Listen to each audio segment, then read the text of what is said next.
శ్రావణ శుద్ధ దశమి శనివారం ఉదయం 9:35 సంకల్పము, విశ్వక్సేన పూజ, పుణ్యాహవాచనము, ఋత్విక్ వర్ణ దీక్షధారణ, అకల్మష హోమము, నీరాజన మంత్ర తీర్థ ప్రసాద వితరణ, సాయంత్రం 5:15 సంకల్పము, విశ్వక్సేన పూజ, పుణ్యాహవాచనము, అంకురార్పణ, వాస్తు పూజ, అగ్ని మదనము, అగ్ని ప్రతిష్టాపన మహోత్సవము, నవమూర్తి అవగాహన, నీరాజన మంత్ర పుష్పములు, తీర్థ ప్రసాద వితరణ జరుగును. శ్రావణ మాస శనివారం కావడంతో భక్తులు ఎక్కువ జాము నుండి అధిక సంఖ్యలో పాల్గొన్నాయి.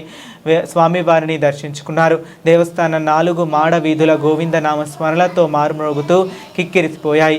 భక్తులకు ఎటువంటి ఇబ్బందులు కలగకుండా దేవస్థాన ధర్మకర్తల మండలి చైర్మన్ ముదునూరి వెంకటరాజు, గబ్బర్ సింగ్ దేవస్థాన ఉప కమిషనర్ కార్యనిర్వహణ అధికారి నల్లం సూర్యచక్రధర్రావు ప్రత్యేక ఏర్పాట్లను చేశారు. క్యూ లైన్లో వేచి ఉన్న భక్తులకు మంచినీటి సదుపాయం, చిన్నపిల్లలకు బిస్కెట్లు అందజేశారు.